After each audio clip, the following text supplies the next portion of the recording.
자, 비상 김진수 교재 보도록 하겠습니다.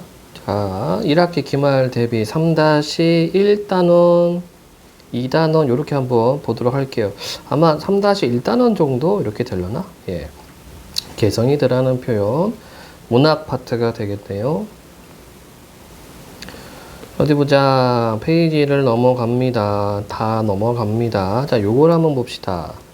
자신의 개성을 드러내는 방법이라고 되어 있고, 이때 개성이라고 하는 것은 어떤 개별적인 성격을 나타내죠. 개별적 성격. 즉, 사람마다 저마다의 성격이 다 달라. 이거를 개성이라고 합니다. 그래서 이 파트에서는 이 작가들의 어떤 그 개별적인 성향이 어떻게 드러나고 있는가, 이거를 찾으라는 얘기예요. 그래서 뭐 방법 1, 2 뭐 이렇게 되어 있고, 개인적 효과, 사회적 효과가 있는데, 사실 요거는 뭐 그렇게 뭐 중요한 건 아닙니다. 다음 페이지. 그래서 오늘 우리가 수업할 내용은 창의적인 발상이라고 해서 바로 요 부분 3-1 부분 진행을 하도록 하겠습니다. 자, 생각력이 다음 대화에서 밑줄친 말이 담긴 속뜻이 무엇일지 말해보자. 오랜만에 나들이 좀 가려고 했더니 날씨 한번 정말 좋네. 자, 이거는 지금 진짜 날씨가 좋은 게 아니죠.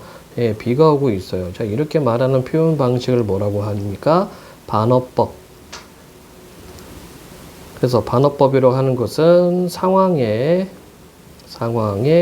반대되는 말하기. 이렇게 되겠죠. 그래서 나들이를 가려고 했는데 비가 온다. 못 가요.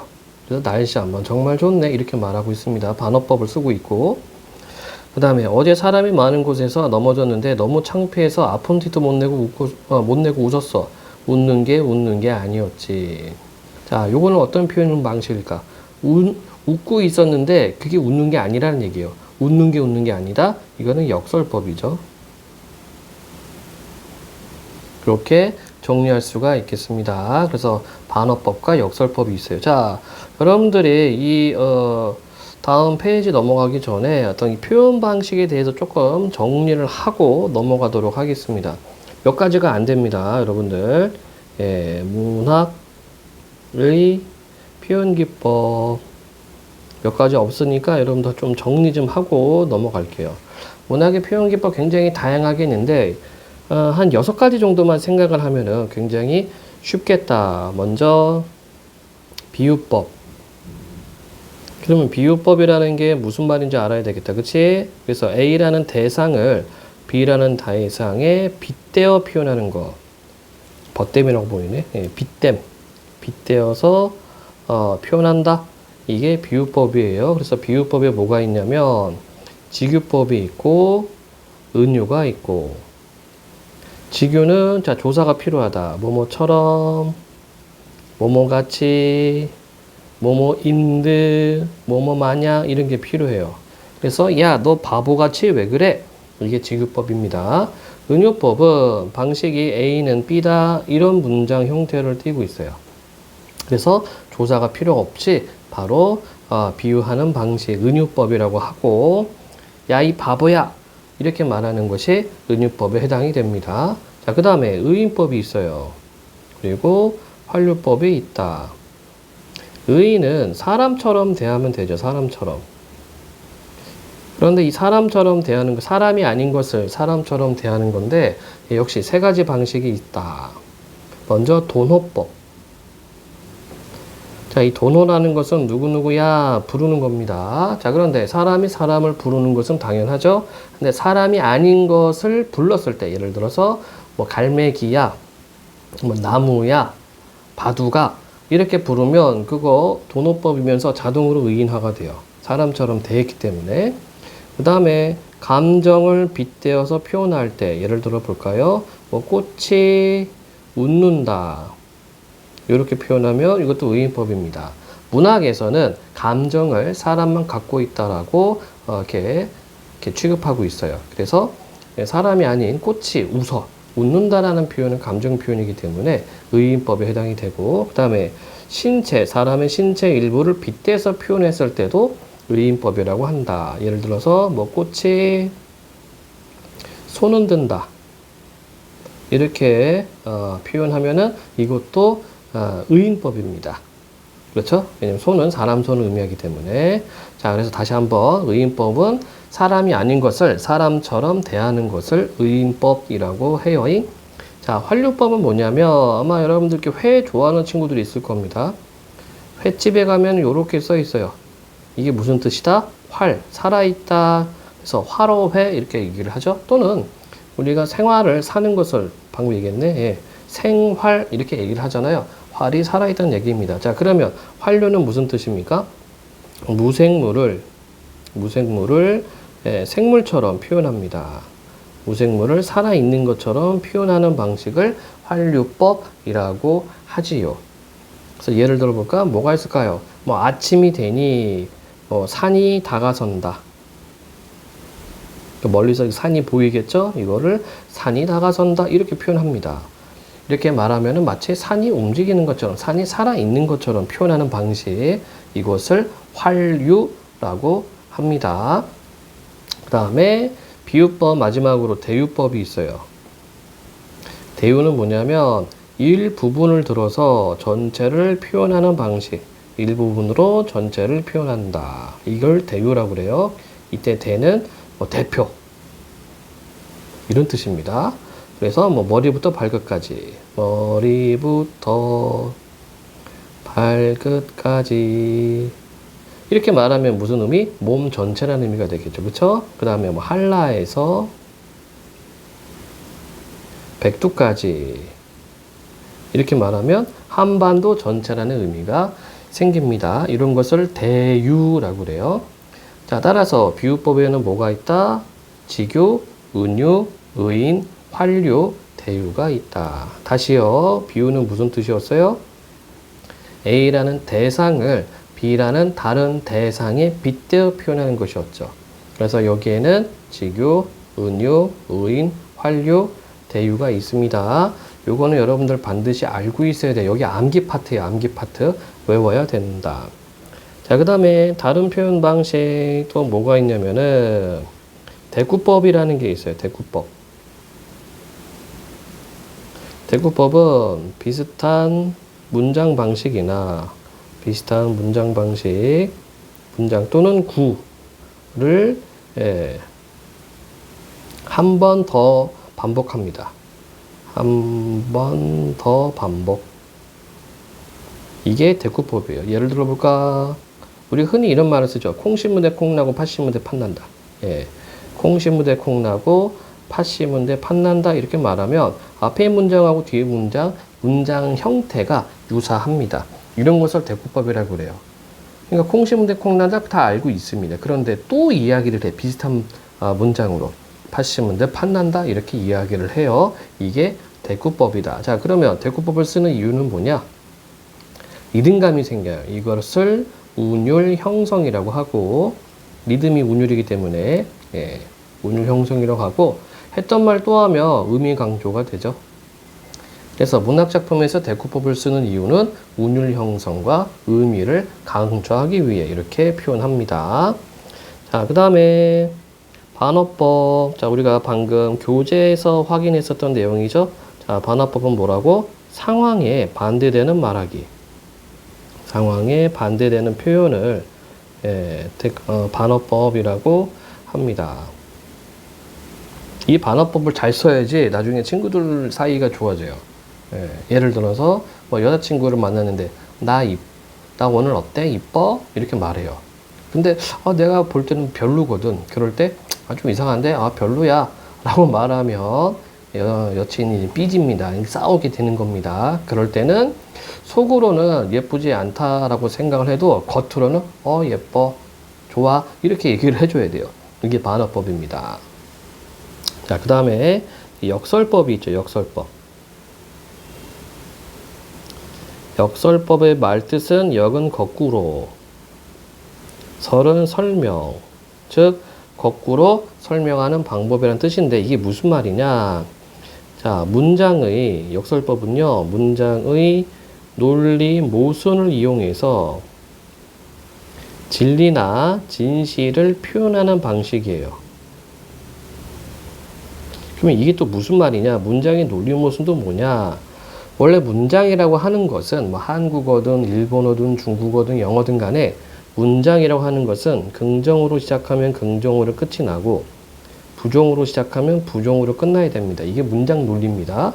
그런데 역설은 어떻다? 이거를 뒤집는다는 얘기야. 거꾸로 간다는 얘기야. 그래서 이것을 역설로 가면 긍정으로 시작했는데 부정으로 끝나거나 부정으로 시작했는데 긍정으로 끝나는 이런 표현 방식을 역설법이라고 그래요. 예를 하나 들어볼까? 뭐 소리 없는 아우성. 소리 없는 아우성. 자, 소리가 없다라고 하는 것은 하강적 의미, 그쵸? 부정적 의미가 되겠죠. 자, 그런데 아우성이라는 건 뭡니까? 막 소리치고 또 속된 말로 지랄 발광하는 게 이제 아우성이란 말이지. 네. 이게 역설이죠. 거꾸로 됐잖아. 그쵸? 그래서 역설 이렇게 얘기를 하는 거고, 우리가 위에 교재에서 봤었던 예제는 뭡니까? 내가 웃는 게 아니야. 웃는 게 아니야. 그러니까 겉으로는 웃고 있지만 이게 사실 웃음이 아니다. 이렇게 말하는 표현이죠. 즉, 웃는 게 내가 지금 웃고 있어. 웃는 게 아니야. 이렇게 말을 했단 말이죠. 그래서 역설이라고 얘기를 하는 겁니다. 자, 다시 한번 역설법은 뭐라고요? 문장의 논리 모순을 뒤집는 겁니다. 문장의 논리 모순을 뒤집어서 거꾸로 설명하는 방식이 역설법이다. 자, 그 다음에 우리가 생각할 수 있는 표현 방법은 서리법이 있죠. 서리법. 서리법은 설명, 의문형. 그래서 의문형으로 설명하는 방법이란 뜻입니다. 의문형으로 설명하기. 그래서 서리법은 알면서 묻기라고도 해요. 알면서 묻기. 그러니까 내가 진짜 궁금해서 뭔가가 알고 싶어서 질문 형태로 만드는 것이 아니라 뻔히 알아. 뻔히 알고 있는 상황을 의문 형태로, 의문문으로 꾸며주는 표현입니다. 그래서 이것을 다른 말로 수사의문문 이렇게도 불러요. 수사는 수식 꾸며준다. 말. 그래서 말을 꾸며주는 의문문 이렇게 되겠죠. 예를 들어 볼까? 뭐 맛있는 음식을 먹었다. 친구들끼리. 이건 맛있지 않니? 맛있지 않니? 이렇게 물어보면 이게 서리법이죠. 의문형으로 갔기 때문에. 난 맛있거든? 이거를 의문형으로 표현합니다. 또는 경치 좋은 데 가서 얼마나 아름다운가. 이렇게 의문형으로 표현할 수 있어요. 이런 게 다 서리법이다. 그러면 서리법을 쓰는 이유는 공감유도죠. 공감유도. 나는 이렇게 생각하는데 너는 어때? 라는 뜻입니다. 자, 그리고 끝으로 도치법이 있지요. 도치법은 문장이나 또는 단어의 순서를 바꿔 쓰는 거지. 그쵸? 이거를 도치라고 한다. 예를 들어서 우리는 나는 너를 사랑해. 나는 너를 사랑해. 우리 문장 순서는 이렇게 들어가는데 이거를 도치로 해서 나는 사랑해. 너를 이렇게도 표현할 수 있다는 얘기입니다. 이게 도치야. 순서를 바꿨죠. 그럼 도치법을 왜 쓰느냐? 표현의 재미를 위해서 사용을 한다. 자, 다시 한번 정리해 볼까요? 자, 문학의 표현 기법들 여러 가지가 많이 있는데 이 정도는 여러분들이 꼭 가져가야 됩니다. 그래서 6가지 비유법, 대꾸법, 반어법, 역설법, 서리법, 도치법 이 정도는 여러분들이 꼭 정리를 하고 머릿속에 쟁여놔야 된다. 그래야지 문학을 분석을 할 수가 있고 시 볼 수 있고 소설을 볼 수 있고 수필을 볼 수가 있어요. 이 공부가 안 되면 고등학교 올라가서도 국어가 아주 어렵게 된다. 자, 그럼 다시 정리할게요. 비유는 뭐라고? A라는 대상을 B라는 다른 대상으로 빗대어 표현하는 것으로서 직유, 은유, 의인, 활유, 대유가 있습니다. 대꾸법은 비슷한 문장 또는 구를 한 번 더 반복하는 것으로서 운율 형성과 의미를 강조한다. 예를 들어 콩 심은데 콩 나고 팥 심은데 팥 난다. 이렇게 만들어주는 것이 대꾸법. 자, 반어법은 상황에 반대되는 표현이 되겠고, 그러니까 비가 오는 날씨를 보고 날씨 참 좋네 이렇게 말하는 것이 이제 반어법. 역설은 문장의 논리모선을 뒤집는다고 얘기를 했죠. 예, 그래서 거꾸로 표현하는 방식, 뭐 소리 없는 아우성, 내가 웃는 게 아니야. 이런 것을 역설법이라고 하고, 자, 서리법은 의문형으로 설명하는 방식으로 알면서 묻기라고 이야기를 했습니다. 야, 이거 맛있지 않니? 와, 이게 얼마나 아름다운가?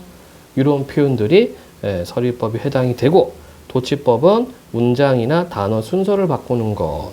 그래서 나는 너를 사랑해, 이 순서를 나는 사랑해 너를 이렇게 바꿔주는 것을 도치라고 한다. 그래서 다시 한번 얘기할게요. 아주 중요하다. 아주 중요하다. 문학의 표현기법, 이거 반드시 여러분들이 익혀야 되고, 외부 지문이나 선지로 문장들이 제시가 될 때 이걸 여러분들이 분석을 할 수 있어야 되겠다. 자, 그러면 다음 페이지 보도록 해봅시다. 두 작품이 있죠. 먼 후일, 김소월, 봄길, 정호승 이렇게 되어 있네요. 자, 본문 안내. 이 시는 헤어진 님을 잊지 못하고 그리워하는 마음을 노래하고 있다. 당신은 잊을 수 없다는 뜻을 반대로 표현한 반대로. 그럼 어떤 표현법이 써 있다는 겁니까? 반어법이 썼구나. 반어법 이존노라를 각 연마다 반복함으로써 말하는 이의 애절한 심정을 강조하고 있다. 자, 아까 얘기했죠? 반복하면 어떤 효과? 운율 형성. 리듬감이 생기고, 그 다음에 의미 강조. 이렇게 된다. 자, 연은 우리가 읽어가면서 이제 분석을 해볼 거고, 봄길도 한번 봅시다. 봄길도 어떻게 되어 있는지. 이 시는 절망적인 상황 속에서도 희망과 사랑이 존재한다는 믿음을 노래하고 있다. 말하는 이는 절망적인 상황에서도 스스로 기회를 개척하고 다른 사람에게 사랑을 베푸는 사람들이 존재한다는 것을 의지적이고 단정적인 어조로 말하고 있다. 자, 의지적이라는 것은 내가 무엇을 하겠다. 이걸 의지라고 하죠. 단정적인 어조는 뭐냐면 확신에 찬 말투예요. 확신이 있어요. 꼭 그렇게 될 거라고 믿고 있습니다. 그래서 단정적 어조는 보통 뭐뭐 한다, 뭐뭐이다 이렇게 어미가 이렇게 끝납니다. 이런 것을 단정적인 어조라고 한다. 자, 그러면 두 작품 먼 후일과 봄길 한번 보도록 하겠습니다. 자, 이제 시 분석하는 방법을 알려줘야 되겠죠? 시 분석하는 방법. 어디다 한번 메모를 해볼까요? 여기다 메모를 해볼까? 아주 간단하게만 이야기를 할게요. 시 분석법. 자, 우리가 배우는 시는 내용과 형식으로 구분할 수가 있어요. 내용과 형식으로 구분할 수 있고, 내용으로 구분하면은 여러분들 우리가 배우는 시 99%가 서정시입니다. 그럼 서정시가 뭐냐? 말하는 이가 화자죠. 말하는 사람이 화자인데 화자의 주관적 느낌이에요. 주관적 정서. 이것을 노래한 시가 서정시다. 알겠죠? 서정시가 뭐라고? 화자의 주관적 정서를 노래한 시. 이게 서정시입니다. 우리 교과서에 실려있는 99%가 서정시예요. 이게 초등학교, 중학교, 고등학교 다 통틀어서 얘기를 하는 겁니다. 99%. 그러면 왜 100%는 아니냐? 네, 서사시 하나가 있어요. 서사시 하나 있는데 이거를 안 배워. 이거를 시로 안 배우고 문법 파트에서 배웁니다. 따라서 여러분들은 시 공부할 때 내용상 서정시, 다 서정시라고 생각하면 됩니다. 자, 형식으로 시를 구분을 하면 형식은 모양이야, 모양. 시가 어떻게 쓰여 있는지 그 모양으로 세 가지로 나누는데, 자유시, 산문시, 정형시 이렇게 구분을 한다. 자유시는 말 그대로 자유롭게 쓴 거예요. 산문시는 자 줄글 형태대로 쓴 거죠. 줄글 형태. 정형시는 정해진 형태가 있어. 정해진 형태대로 쓰는 시가 정형시다. 그래서 예를 들어서 우리 고유 갈래인 시조 또는 뭐 한시 이런 애들이 정형시다. 자, 그러면 모양으로 형식상 시를 구분할 때는 굉장히 간단합니다. 우리가 먼 후일을 볼까? 먼 후일을 이렇게 봤을 때 연 구성이나 또는 이렇게 글 쓰는 형태를 봤을 때 어때요? 자유롭게 썼어요. 자유롭게. 그래서 이런 시가 형식상 자유시야. 또 볼까요? 뒷부분에 어디 보자. 봄길. 봄길도 보니까 시가 자유롭게 썼어. 자유시입니다. 이렇게 구분할 수가 있어요. 자, 그리고 리듬. 시는 이제 운율이 있죠. 운율이 리듬이지, 그치? 자유시의 운율은 리듬은 내제율입니다. 내제율. 말 뜻을 알면 돼. 안에 있을지 리듬. 리듬이 안에 있다. 이런 뜻이에요. 그러니까 지금 봄길 얘는 뭐 형식상 자유시. 자, 내용상 또 서정시가 되겠다. 그쵸? 99%가 서정시라 얘기를 했잖아. 화자의 주관적 정서를 표현한 시라고 얘기를 했다.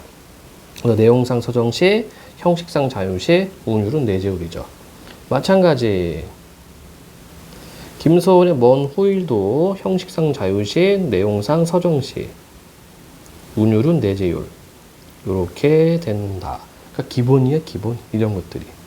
자, 그러면 시를 어떻게 분석할 건가? 이걸 또 알아야 되겠죠. 자, 우리가 보는 시가 99%가 서정시라고 얘기를 했으니까 뭘 하면 됩니까? 정서 파악을 해주시면 되겠지. 화자의 기분이 어떤가? 이거 찾아주면 되고, 정서는 직접적으로 제시되어 있거나 또는 간접적으로 제시되어 있다. 이게 무슨 말이냐? 화자가 기분이 좋으면 좋다, 나쁘다, 슬프다, 괴롭다 이렇게 직접 얘기를 해요. 그게 직접 정서. 또는 화자가 자신의 정서를 직접 이야기하지 않고 묘사만 할 때가 있어요. 그럴 때 간접 제시 또는 간접 정서 이렇게 구분이 된다. 자, 정서를 파악했으면은 왜 그럼 그런 기분이 나왔지? 요거 찾으면 돼. 그 이유를 찾으면 된다. 기쁘다, 왜 기쁜가? 슬프다, 왜 슬픈가? 그거 찾아주면 돼요. 그리고 나서 아까 우리가 위에서 공부했던 표현기법 요거 정리해주면 된다. 표현기법 6가지 있었죠, 위에. 그리고 심상도 정리를 해줘야 돼. 시를 읽어가면서. 심상하고 똑같은 말은 이미지. 이미지랑 똑같은 말은 감각. 이 세 단어가 다 똑같은 뜻이다. 그래서 시각, 청각, 미각, 촉각, 후각 이게 심상, 이미지, 감각이다. 그리고 얘네들이 섞여 있는 것들이 있지요. 그것을 공감각이라고 하고, 공감각은 감각의 전이. 이렇게 정리할 수가 있겠다. 알겠죠? 그래서 시각, 청각, 미각, 촉각, 후각 또는 공감각이 작품에서 어떻게 드러나고 있는가 체크만 해주면은 되겠다. 자, 그래서 시를 어떻게 보라고? 요렇게 보자, 요렇게. 정서를 파악하고 왜 그런 정서가 나왔는가? 그리고 표현 기법들. 그리고 이미지, 심상, 감각이 어떻게 쓰이고 있는가? 그거를 찾으면 시는 다 뚫린다. 자, 그러면 먼 후일 보도록 해봅시다. 먼 후일. 아까 얘기했다시피 형식상 자유시가 되는 거고, 운율은 내제율, 자유시니까 내제율, 그리고 내용상 서정시. 자, 시를 분석할 때 어떻게 하라고요? 정서, 왜, 표현기법, 정의표, 그리고 심상을 정리를 하자. 제목부터 먼저 보는 겁니다. 제목부터. 시는. 왜냐면 이 제목이 시적 대상이고 이 제목을 화자가 어떻게 생각하고 있는가 그거를 찾으면 된다. 자, 봅시다. 먼 후일. 먼 훗날 당신이 찾으시면 가정이네. 먼 훗날 당신이 찾으시면 누굴 찾아요? 나가 되겠지, 나. 먼 훗날 당신이 찾으시면 그때 내 말이 잊었노라. 진짜 이었을까? 아니죠. 상황에 반대되는 말하기니까 얘는 반어법. 자, 다음. 당신이 속으로 나무라며 뭐뭐 하면 역시 가정. 무척 그리다가 그리워하다가 잊었노라 역시 반어. 그래도 당신이 나무라면 가정. 믿기지 않아서 그러니까 당신이 돌아올 것을 믿기지 않아서 잊었노라 역시 반어. 오늘도 어제도 아니 있고 먼 훗날 그때에 잊었노라 역시 반어죠. 자, 그러면 전체적으로 봤을 때 지금 상황은 어떤 상황이에요? 아마 이별 상황인 것 같아. 그쵸? 예, 화자가 이 당신과 이별한 상황이야. 그러면서 당신이 먼 훗날 다시 나에게 말했을 때 그때 나는 잊었노라. 이렇게 말을 한다는 얘기죠. 근데 진짜로 잊었습니까? 아니요. 그냥 겉으로만 잊었다고 말을 한다. 그래서 반어법이다. 자, 또 이 작품의 특징이 있습니다. 어떤 특징이 있을까? 뭐뭐뭐 하면 뭐뭐뭐 잊었노라. 이 방식이 1년, 2년, 3년, 4년 반복되고 있죠. 그쵸? 자, 시에서 반복하면은 운율 형성과 의미 강조가 된다. 그래서 무엇이 반복되고 있는가 찾으면 돼요. 그러면 여기서 반복되는 것은 뭐냐면은 유사, 통사, 구조, 반복. 자, 이 말을 알아야 됩니다. 이거 문법 용어이기도 하고 문학 용어이기도 하고. 유사, 비슷하다. 통사, 통사라는 말은 문장이라는 뜻이다. 비슷한 문장 구조가 반복된다. 이렇게 함으로써 운율 형성과 의미가 강조되고 있다. 자, 그래서 이 작품의 먼 후일의 작품의 정서는 뭡니까? 그리움이죠. 그리움. 님에 대한 그리움이야. 근데 이거를 어떻게 말하고 있어요? 반어법으로 표현하고 있다. 여기까지 분석을 하면 됩니다. 자, 다음 페이지. 자, 이거는 지금 자습서이기 때문에 여러분들은 이제 교과서를 볼 텐데 자습서가 없는 친구들은 교과서 보면 됩니다. 학습활동 바도록 볼게요. 자, 이 시의 운율과 효과를 알아보자 라고 되어 있어. 자, 운율 정리를 하겠습니다. 운율 정리. 운율은 반복하면 생긴다고 얘기를 했죠. 그러면 어떻게 반복할 거냐? 이게 중요해지는 거야. 무엇을 반복할 거냐? 자, 반복은요. 시어를 반복할 수 있고 시구를 반복할 수 있고 문장을 반복할 수 있고 연을 반복할 수 있고. 그렇죠? 자, 그리고 글자 수를 반복할 수도 있어요. 글자 수, 글자 개수를 맞춰주는 거야. 이거를 교과서에서 뭐라고 부르냐면 소리음, 개수, 반복, 음수율이라고 한다. 음수율. 개수 반복, 글자 개수를 반복하는 거예요. 그래서 음수율에는 대체적으로 뭐가 있냐면 세 글자, 네 글자 반복, 3, 4초. 네 글자, 네 글자 반복, 4, 4초. 일곱 글자, 다섯 글자 반복, 7, 5초. 이렇게 따질 수가 있어요. 3, 4, 4, 4, 7, 5. 보통 우리가 민요 그리고 시조에서 볼 수 있는 전통적인 음수율입니다. 그 다음에 의미 단위를 묶어서 반복할 수도 있는데 이것을 소리, 보따리, 반복, 음보율이라고 한다. 음보는 다른 좀 쉽게 생각하자면 노래로 치면 마디라고 생각하면 됩니다. 마디 개념이야. 그래서 얘는 삼음보율, 세 마디의 삼음보율과 사음보율 두 개밖에 없다. 그러면 이 시 한번 볼까요? 이 시, 즉 이 김소월의 먼 훗날이 이렇게 돼 있어요. 먼 훗날 당신이 찾으시면 그때 내 말이 잊었노라. 이렇게 되죠. 노래로 치면은 세 마디씩 끊어진다는 얘기. 하나, 둘, 셋, 하나, 둘, 셋.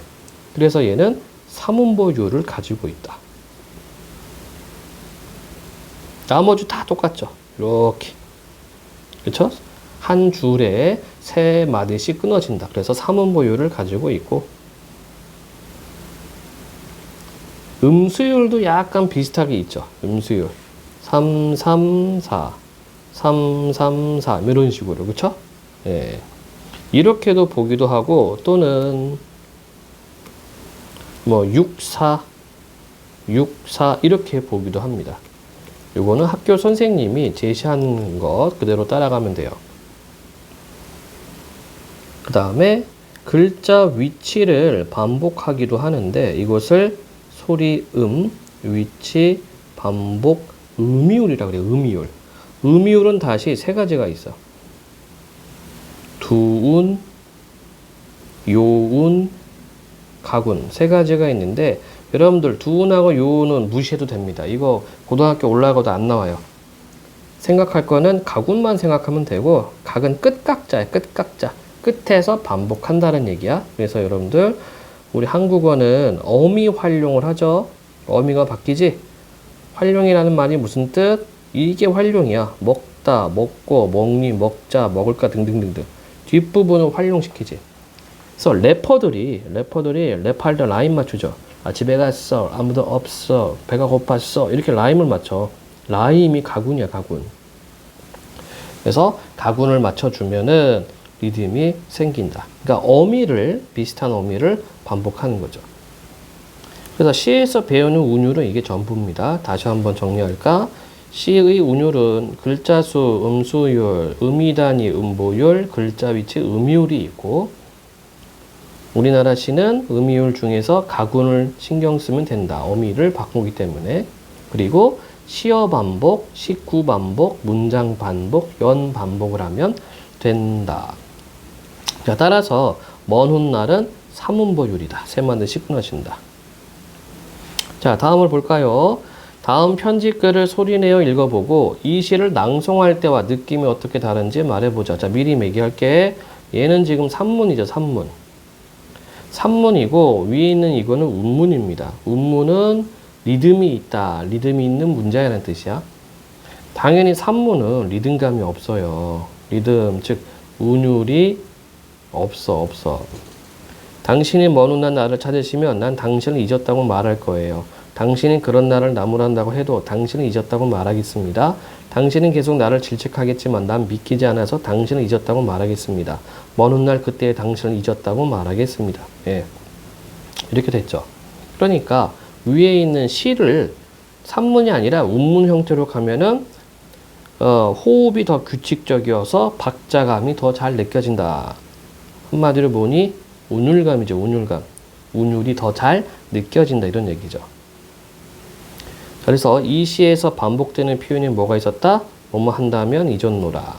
이게 바로 뭐니? 유사 통사 구조 반복, 유사 비슷한 통사 문장 구조 반복을 하고 있고 그 다음에 잊었노라 시어 반복하고 있고 이렇게 정리해주면 되겠다. 자, 다음 이 시에서 말하는 이가 자신의 속마음을 표현한 방식 반어법. 네. 상황과 반대되는 말하기 반어법. 다음 페이지. 네, 똑같죠? 반어법. 3. 말하는 이 속마음이 직접적으로 드러나도록 다음 표현을 바꿔보자. 그럼 어떻게? 먼 훗날 그때 잊었노라 아니라 먼 훗날이 되어도 잊지 못했어요. 이렇게 바꾸면 되겠죠. 잊지 못하리라. 자, 그러면 반어법으로 썼을 때 어떤 효과가 있냐? 강조의 의미가 있죠. 더 절절한 마음, 당신을 그리워하는 절절한 마음이 더 느껴집니다. 반어법으로 쓰면. 자, 이번엔 봄길, 정호승의 봄길을 보도록 하겠습니다. 자, 똑같이 보면 됩니다. 정서를 찾고, 왜 그런가 찾고, 표현 기법 정리해 가면서 심상 정리. 제목 먼저 봅시다. 봄길. 그럼 봄길의 의미가 뭐냐? 이거를 따져주면 되겠네. 자, 길이 끝나는 곳에서도 길이 있다. 오라? 길이 끝났는데 길이 있어요? 역설법이네. 그럼 왜 이렇게 표현을 했을까? 그 이유를 우리가 찾아야 됩니다. 길이 끝나는 곳. 자, 그러면 길이 끝나는 곳은 어떤 곳? 뭐 사랑이 끝난 곳, 절망적인 공간 이렇게 돼 있죠? 자, 그러면 길이 끝나는 곳, 절망적인 상황에서도 길이 있다. 그럼 이때 길의 의미는 어떤 희망이 되겠네, 희망. 길이 끝나는 곳에서도 길이 되는 사람이다. 아하, 그럼 길이 되는 사람의 의미가 바로 뭡니까? 뭐 희망과 위로와 위안을 주는 사람, 이렇게 정리를 할 수가 있겠네요. 스스로 봄길이 되어, 자, 봄길의 의미가 희망, 긍정, 스스로 봄길이 되어 끝없이 걸어가는 사람이 있다. 자, 우리가 이 작품이 단정적 어조라고 얘기를 했어요. 단정적 어조라는 말은 확신에 차 있다. 그래서 길이 있다, 사람이 있다, 사람이 있다 이렇게 돼 있죠. 이렇게 놓고 보니까 얘네들을 지금 반복하고 있네. 자, 반복하면 어떤 효과가 있습니까? 운율 형성, 의미 강조, 이런 효과가 있다. 강물은 흐르다가 멈추고 새들은 날아가 돌아오지 않고 하늘과 땅 사이의 모든 꽃잎은 흩어져도, 자, 상황 자체가 어때요? 굉장히 부정적 상황이다. 절망적 상황입니다.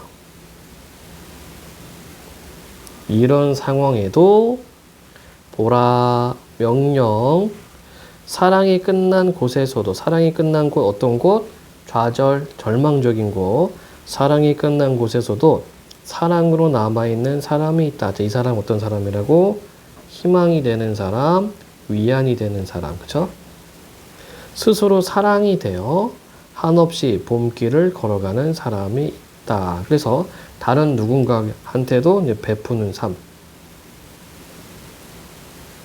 다른 사람에게 위로와 위안과 희망이 되는 사람. 그 사람이 바로 사랑으로 남아있는 사람이라고 보면 되겠죠. 그리고 아까 비슷한 식구를 계속 반복하고 있다. 체크를 했습니다. 자, 시 분석은 이렇게 하면 돼요. 자, 그럼 다음 페이지 보도록 해봅시다. 학습활동. 이 시의 내용을 정리해보면서 봄길을 걸어가는 사람이 의미하는 바를 생각해보자. 다음과 같이 이 시의 내용을 정리해보자. 자, 총 3부분으로 구분할 수가 있겠고 1행에서 6행까지는 절망적인 상황에서도 희망을 잃지 않은 사람이 있고 7행에서 9행은 사랑이 끝난 절망적인 상황이 찾아오고 9에서 14행은 사랑이 끝난 곳에서도 사랑을 베푸는 사람이 있고. 자, 그러면 봄길을 걸어가는 사람은 어떤 사람입니까? 희망, 위로, 위안이 되는 사람, 긍정적인 사람이면서 좀 좌절 또는 어떤 그 힘겨움에 빠져 있는 사람들을 도와주는, 베푸는 사람. 이 시의 표현상 특징과 그 효과, 역설법이 있었죠. 그리고 반복하고 있었어요. 자, 그 다음에 구절에 담긴 참뜻. 자, 우리가 앞에서 다 설명을 했습니다. 3. 지금까지 활동을 바탕으로 말하는 이가 중요하게 생각하는 가치가 무엇일지 이야기해보자. 어려운 상황 속에서도 좌절하지 말고 극복하자, 이런 얘기죠. 그리고 힘겨워하는 사람들한테 위로와 희망이 되자. 이게 이 작품의 어떤 주제가 될 겁니다. 다음 페이지. 학습활동 적용. 비와 당신. 이거 원래 라디오스타라고 하는 영화에서 나오는 노래예요. 라디오스타라고 하는 영화에서 나오는 노래인데 이것도 똑같아요. 노래니까 정서를 찾고 왜 그런 정서가 있는지 찾고 표현 방식, 그 다음에 심상, 읽어가면서 정리하면 됩니다. 이젠 당신이 그립지 않죠. 보고 싶은 마음도 없죠. 사랑한 것도 잊혀가네요. 조용하게. 자, 근데 진짜 그 사람을 잊었으면 이런 말도 안 하죠. 그래서 반어법. 알 수 없는 건 그런 내 마음이 비가 오면 눈물이 나요. 왜 눈물이 나요? 이별 상황이 있기 때문에. 이별 후 당신이 보고 싶어요. 당신이 그리우니까. 그래서 눈물이 난다. 자, 그러면 비와 당신, 비가 올 때마다 당신 생각이 난다는 이거, 난다라고 우리가 정리할 수 있겠죠. 이렇게 말이 버벅거리지? 왜? 아주 오래전 당신 떠나던 그날처럼 이젠 괜찮은데 사랑 따윈 저버렸는데 바보 같은 난 눈물이 날까. 자, 자기 자신을 바보 같다라고 직유하고 있죠. 아련해지는 빛바랜 추억. 그 얼마나 사무친 건지. 자, 빛바란다. 오래되는 것을 우리가 바란다라고 얘기를 하잖아요. 그치? 근데 추억이 빛바래가는데 오래됐는데 너무 사무쳐요. 사무친다는 것은 절대로 잊을 수가 없죠. 뭐 뼈에 뭐 새기듯이. 절대로 잊을 수 없는 상황을 사무치다 이렇게 말합니다. 미운 당신을 아직도 나는 그리워하네. 여긴 직접 말했다. 그쵸? 이젠 괜찮은데 사랑 따윈 저버렸는데 바보 같은 난 눈물이 날까. 다시는 안 올 텐데 잊지 못한 내가 싫은데. 안타까우면 그치? 예, 이제 헤어지고 오랜 시간이 지났음에도 잊지 못하고 있는 자기 자신이 싫다. 언제까지 내 마음은 아플까? 이젠 괜찮은데 사랑 따윈 저버렸는데 바보 같은 난 눈물이 날까. 자, 반복하는 표현들 많이 있죠? 이게 이제 노래다 보니까 당연히 반복하는 노래들도 있고, 예, 그리고, 뭐랄까, 직접 정서인 부분도 있었습니다. 그래서 앞부분에서는 반어법이 있었고, 당신에 대한 그리움을 반어적인 표현으로 인해서 좀 이렇게 좀 애절하게 부각을 하고 있다. 자, 다음 페이지도 볼까요? 나머지들은 뭐, 좋습니다. 모둠 활동을 하는 부분이기 때문에 패스. 아까 역설 이야기했죠? 문장의 논리 모순을 이용하는 것. 이것만 명심하고 있으면 됩니다.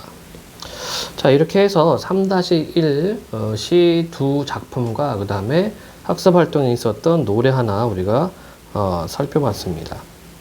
다음 시간에는 이제 3-2 그리고 3-3 소설 한 편하고 수필 한 편 같이 정리를 해보도록 할게요.